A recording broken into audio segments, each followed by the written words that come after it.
Hello बच्चों, विजय गुरु में आप लोग का स्वागत है। कक्षा 10 बहुपद चैप्टर 2 है, जो कि आज हम बहुपद के बारे में जानेंगे। तो आज हम इसके डिटेल में जानेंगे, फिर उसके बाद एक्सरसाइज में हम घुसेंगे। तो पहले बच्चों हम इसके बारे में जान लेते हैं कि बहुपद है क्या। तो किताब को साइड करते हैं और शुरू से अंत तक बने रहें ताकि आपको बहुपद समझ में अच्छे ढंग से आए। तो देखिए, बहुपद फर्स्ट है बहुपद, यानी बहुपद का मतलब क्या होता है। तो बच्चों, बहुपद का मतलब क्या होता है, तो सिंपल वे में कहा जाए कि एक से ज़्यादा पद को बहुपद कहते हैं।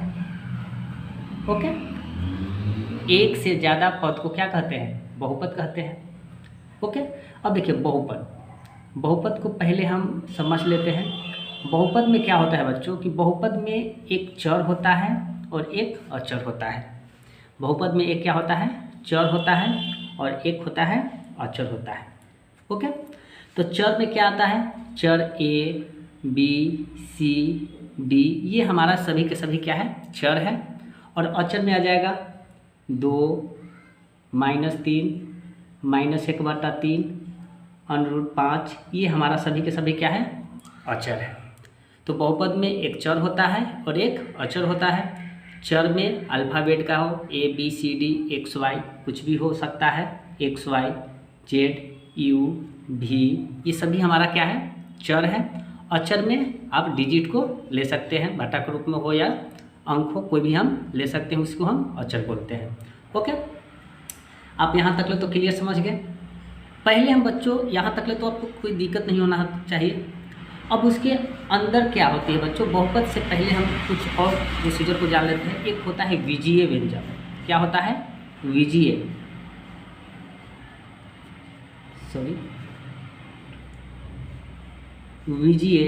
व्यंजक। देखिए, इसके बारे में पहले हम जान लेते हैं कि विजीय व्यंजक क्या होती है, तब हम बहुपद के आगे चलेंगे। देखो बच्चों, बहुपद में विजीय व्यंजक में क्या होती है कि कुछ, ये आप नोट बना लीजिएगा तो बहुत अच्छा रहेगा। देखिए, विजीय व्यंजक के बारे में पहले हम जान लेते हैं। कुछ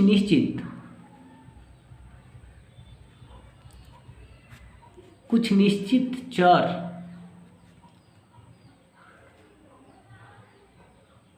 तथा अचर, कुछ निश्चित चर तथा अचर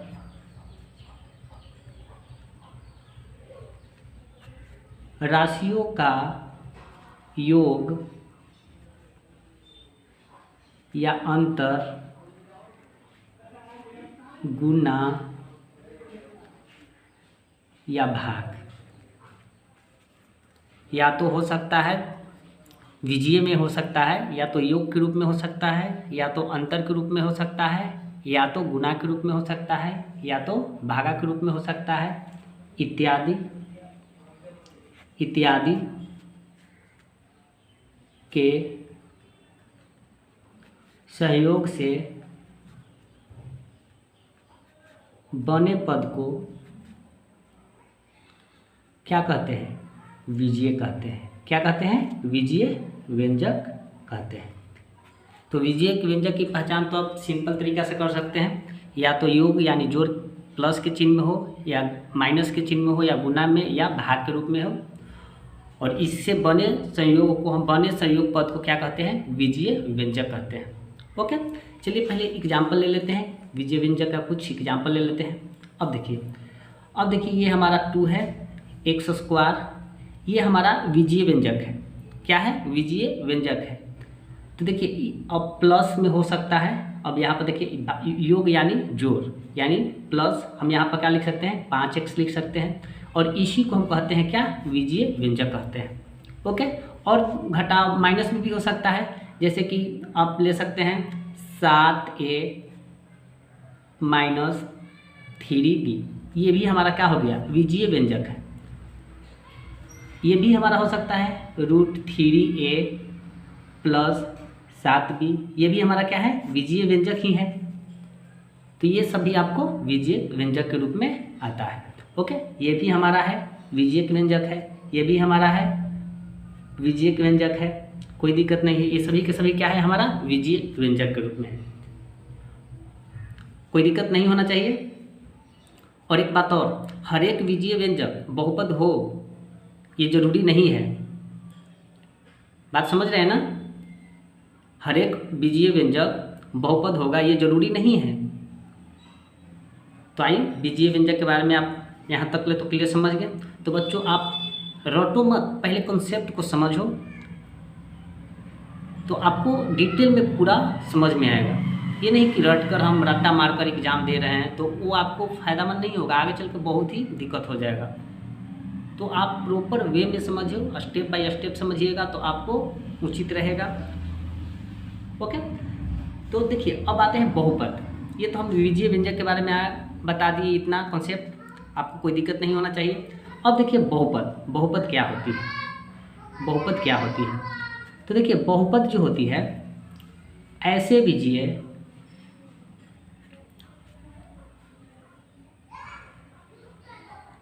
बीजीय को बहुपद कहते हैं जिसमें क्या क्या होती है, फर्स्ट केस में आती है। बहुपद के नियम होता है क्या कि ऐसे बीजीय को बहुपद कहते हैं जिसमें फर्स्ट केस में आता है चर जो होगा, चर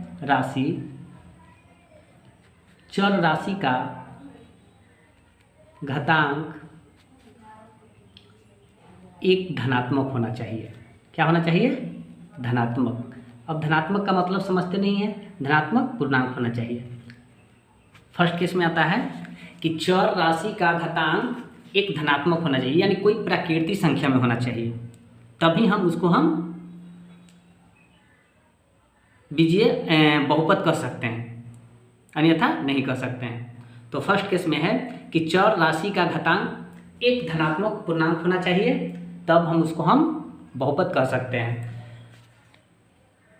दूसरा केस में क्या आएगा? पदों की संख्या निश्चित हो। क्या हो? निश्चित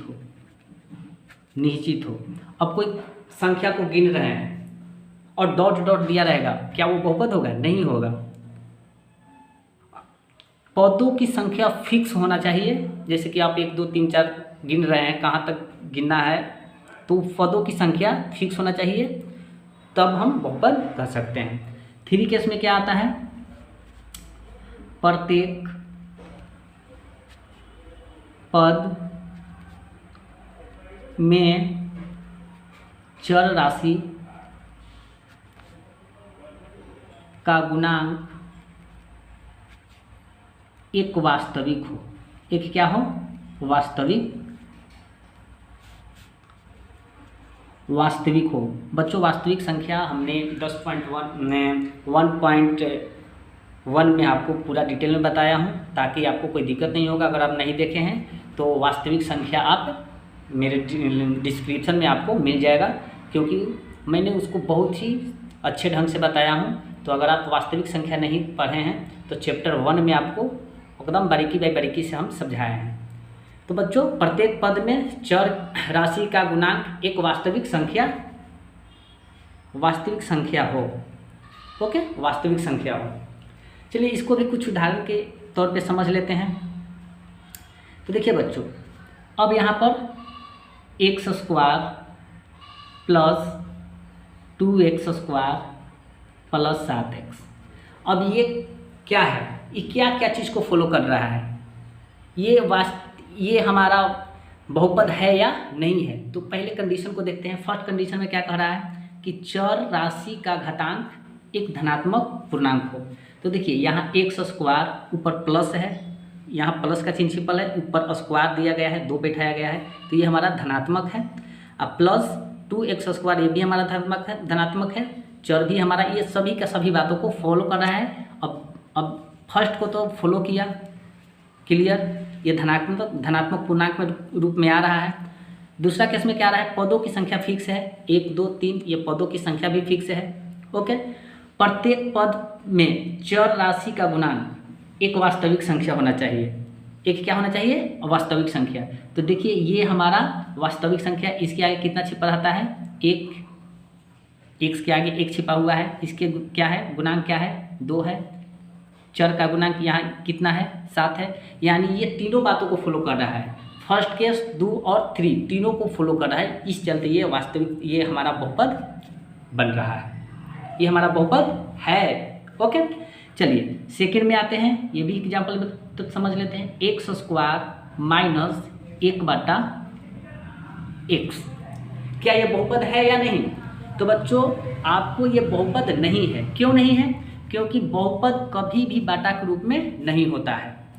तो ये हमारा एक्स स्क्वायर माइनस 1/x ये हमारा बहुपद नहीं है, तो इसे हम बहुपद नहीं कहेंगे, क्योंकि ये कोई कंडीशन का फॉलो नहीं कर रहा है। एक कंडीशन का फॉलो कर रहा है, क्या कर रहा है कि धनात्मक है, बट ये बाटा के रूप में है, तो ये बाटा के रूप में बहुपद हमें बाटा के रूप में होता ही नहीं है।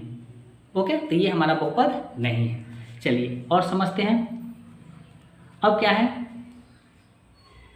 2x square minus x plus क्या हो जाएगा? 7 लिख लेते हैं। ओके, तो देखो बच्चों हमारा ये फॉलो कर रहा है। देखिए धनात्मक है, चर का घातांक ऊपर जो है धनात्मक है। ओके, इसका गुणांक भी 2 है, इसके गुणांक x का गुणांक 1 है। तो देखो बच्चों ये तीनों कंडीशन को फॉलो कर रहा है, और जब तीनों ये कंडीशन को फॉलो कर रहा है फर्स्ट के जैसा है, ये हमारा बहुपद होगा। ओके, ये हमारा बहुपद होगा। चलिए अगला फिर देख लेते हैं। अब क्वेश्चन को लेते हैं। 3x square plus 7x minus 1/x square. तो देखो बच्चों ये हमारा बाटा के रूप में आ गया, तो क्या ये बहुपद है? तो ये बहुपद हमारा नहीं है, क्योंकि बहुपद जो होता है बाटा के रूप में नहीं होता है। बार बार बोल रहे हैं कि ये हमारा बहुपद नहीं है। तो आई होप कि बहुपद के बारे में आप समझ गए, कोई दिक्कत नहीं हो रहा होगा। तो बच्चों चलिए अब आते हैं बहुपद के बारे में। बहुपद के प्रकार, बहुपद कितने प्रकार के होते हैं, यहाँ तक तो कोई दिक्कत नहीं होना चाहिए। अब आते हैं बहुपद के प्रकार। तो देखो बच्चों बहुपद के प्रकार जो होती है, बहुपद के प्रकार। ओके, तो बहुपद के 3 कंडीशन होता है। कितने कंडीशन होता है? 3 कंडीशन। अब यही 3 कंडीशन को जानते हैं कि बहुपद 3 प्रकार के होते हैं। कौन कौन? एक होता है एक पदी। क्या होता है? एक पदी। ओके, फिर होता है द्विपदी, और क्या होता है? त्रिपदी। ये बहुपद के प्रकार हुआ। अब एक पदी क्या होती है, द्विपदी क्या होती है, त्रिपदी क्या होती है? तो देखो बच्चों एक पदी में आपको केवल ये ही हमारा एक पदी हो गया, ये हमारा एक पदी हो गया, ये सभी के सभी क्या हो गया? एक पदी में आ गया। ये हमारा 7x जो है ये हमारा एक पदी में आ गया। -3 एक ले लेते हैं, ये भी हमारा एक पदी है। तो ये सभी के सभी जो है एक पदी है, यानी ये हमारा एक पदी हो गया। ओके, अब द्विपदी में आते हैं। तो द्विपदी में देखिए x स्क्वायर प्लस x, तो एक पदी में है, एक पदी दो पदी, यानी ये हमारा दो पदी में हो गया। ओके, एक और ले लेते हैं एग्जाम्पल में। 3a स्क्वायर माइनस a रखते हैं, तो ये हमारा भी दो कंडीशन में आ रहा है, द्विपदी हुआ, एक पदी दो पदी। ओके, तो एक पदी दो पदी माइनस प्लस दोनों में आ सकता है, कोई दिक्कत नहीं होना चाहिए। अब एक और एग्जाम्पल लेते हैं। 3x प्लस 7, ये हमारा भी दो पदी में आ गया। तो एक पदी भी समझ गए, दो पदी भी समझ गए, और त्रिपदी भी वही टाइप का है। मान के चलो x³ प्लस x प्लस यहाँ 7 रखें, तो देखिए एक पद दो पद तीन पद, यह हमारा ये त्रिपदी हो गया। तो आई होप कि आप एक पदी दो पदी और त्रिपदी के बारे में जान गए होंगे, कोई दिक्कत नहीं होना चाहिए। तो बच्चों अगर वीडियो आपको थोड़ा सा भी अच्छा लगे और समझ में आए तो वीडियो को लाइक सब्सक्राइब एंड शेयर जरूर कीजिएगा। तो बच्चों आप बहुपद के प्रकार भी जान गए। ओके, अब आते हैं बहुपद के शून्यक के बारे में जान लेते हैं कि बहुपद का शून्यक क्या होता है। तो देखो बच्चों अब ये सभी को आप अगर नोट बना लेंगे तो आपके लिए बहुत ही उपयोगी होगा, और आपके लिए बहुत ही एग्जाम में अच्छे ढंग से आप समझकर बना सकते हैं। 1 नंबर वाला क्वेश्चन इसी टाइप के अगर आपको जब प्रॉपर वे में समझेंगे तो आपको एक नंबरीवा क्वेश्चन तो आप प्रूफ ही बन जाएगा। तो बच्चों आप रटो मत, केवल कॉन्सेप्ट को समझो ताकि आपको लाइफ में आगे चल के काम आए। ओके, अब आते हैं बहुपद के शून्यक। अब आते हैं बहुपद के शून्यक। शून्य बोलो या मूल बोलो, बात एक ही है। तो देखो बच्चों, कोई हम एक px बराबर रखते हैं x प्लस क्या है 5 लेते हैं। तो देखिए बच्चों, इसमें जितना x का घात होगा, बहुपद शून्यक में जितना x का घात होगा यानी चर का घात होगा उतना ही शून्यक होगा। बात समझ रहे हैं ना? बहुपद के शून्यक में जितना चर का घात होगा उतना ही शून्यक होगा। तो देखिए ये चर है, अभी बताएं कि चर अचर के बारे में तो बताए हैं। ओके, तो जितना चर का घात होगा उतना ही हमारा शून्यक होगा। तो देखिए यहाँ पर x का घात क्या होगा, 1 है छिपा हुआ, तो कितना होगा इसका शून्यक? तो इसका शून्यक जो हमारा होगा 1 होगा। ओके, अब कैसे? अब देखिए x प्लस 5 इक्वल टू 0, तो x बराबर, ये प्लस है तो उस आ जाएगा तो क्या होगा माइनस हो जाएगा। तो x बराबर हमें क्या आ गया -5 आ गया। ओके, अब शून्य को पता करना हो तो p, अब x का मान देखिए कितना है -5, यहाँ पर -5 को रखते हैं। क्वेश्चन क्या है, x प्लस 5 है, तो x का मान कितना आया है -5, अब प्लस ये 5 इक्वल टू -5 और प्लस 5 क्या हो जाएगा 0 हो जाएगा। कोई दिक्कत नहीं है, बहुत ईजी वे में समझा दिए आपको। ओके बच्चों, तो आई होप कि आप ये भी समझ गए होंगे कि बहुपद शून्यक क्या होती है, इसके बारे में बता दिए। ओके, तो बच्चों आपको एक्सरसाइज, अब आते हैं एक्सरसाइज में पहुंच जाते हैं। तो बच्चों आपको ये जानना जरूरी होता है। देखिए ये होता है क्या, एक रैखिक समीकरण है, सॉरी एक रैखिक बहुपद है। आपको रैखिक बहुपद किसे कहते हैं ये आपको यहाँ पर सिंपल वे में दे रखा है। आपको रैखिक बहुपद यहाँ पर दे रखा है क्या, द्विघात बहुपद, त्रिघात बहुपद, ये आपको सभी के सभी ये किताब में दे रखा है। तब पर भी मैं अपने लैंग्वेज में और इजी तरीका से बताया हूँ कि ताकि आप लोग को समझ में आए। हालांकि किताब में सभी दे रखा है, तब पर भी मैं अपने अनुसार अपने तरीका से बताया ताकि आप लोग को कोई दिक्कत ना हो। तो ओके बच्चों, तो अब आते हैं एक्सरसाइज बहुपद का है, चैप्टर आपको 2 में पढ़ती है, अपने पास किताब जरूर रखें। और आते हैं हम एक्सरसाइज हम समझते हैं, एक्सरसाइज समझकर क्वेश्चन को सोल्व करते हैं। तो देखिए बच्चों, क्वेश्चन में हमारा आ गया है, ये क्वेश्चन है प्रश्नावली 2.1 का है और इसी क्वेश्चन को हमें बनाना है, कोई दिक्कत नहीं होगा, अब बहुत ही ईजी है। तो देखो बच्चों, एक्स अक्ष ये हमारा ग्राफ पड़ा हुआ है और इस ग्राफ को समझते हैं कि एक्स अक्ष पर कितने कट बिंदु होंगे उतना ही शून्यक होगा।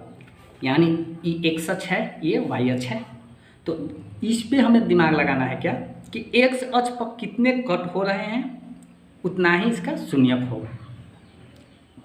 ओके, तो देखो बच्चों, इस पे हमारा एक्स अक्ष पर एक भी कट नहीं है, तो इसका शून्यक क्या हो जाएगा 1 हो जाएगा। ओके, इसका शून्यक 1 हो जाएगा। अब देखिए इसमें एक्स अक्ष पर कितने कट हैं, वाई अक्ष पे नहीं देखना है, वाई अक्ष पे देखना ही नहीं है, एक्स अक्ष पे देखना है। ओके, तो एक्स अक्ष पर कितने कट हैं, 1 कट। देखिए यहाँ से जाया, यहाँ एक कट मारा, इसमें 1 शून्यक है, तो यहाँ पर हम बच्चों 1 लिखेंगे। ओके, अब देखिए इस पे कितना है, 1 कट 2 3 कट है, तो इसमें हमारा कितना शून्यक हो जाएगा 3 शून्यक हो जाएगा, कोई दिक्कत नहीं होगा। अब इसमें देखते हैं इसमें कितने कट है, 1 कट 2 कट, इनमें होगा हमारा 2 शून्यक हो जाएगा। केवल एक्स अक्ष पे देखना है बच्चों। अब क्या है, इसमें 1 कट 2 3 4, इसमें हमारा 4 शून्यक हो जाएगा। ओके, इसमें हमारा कितना शून्यक हो गया 4 शून्यक। इसमें देखते हैं 1 2 3 कट है, तो इसमें हमारा 3 शून्यक हो जाएगा। तो आई होप कि आप प्रश्नावली 2.1 को इजी वे में समझे हैं, इसमें कोई दिक्कत वाली बात नहीं है। ओके बच्चों, तो यही हमारा क्वेश्चन था आज का। तो बच्चों आपको आज बहुपद की क्लास कैसा लगा? अगर आपको अच्छा लगा हो, वीडियो समझ में आया हो, अगर आया हो तो प्लीज़ हमें सब्सक्राइब कर लें, लाइक करें एंड शेयर करें और अपने दोस्तों के साथ शेयर जरूर करें ताकि वो भी कुछ सीख पाए। तो जय हिंद बच्चों, आज की क्लास यहीं तक। अगले फिर वीडियो में मिलते हैं नए अंदाज के साथ। अगर मेरा NCERT क्लास 10th का सभी के सभी सलूशन चाहते हैं तो प्लीज़ हमें सब्सक्राइब करें। आप प्ले लिस्ट में जाकर आप सभी वीडियो देख सकते हैं। ओके बच्चों, जय हिंद।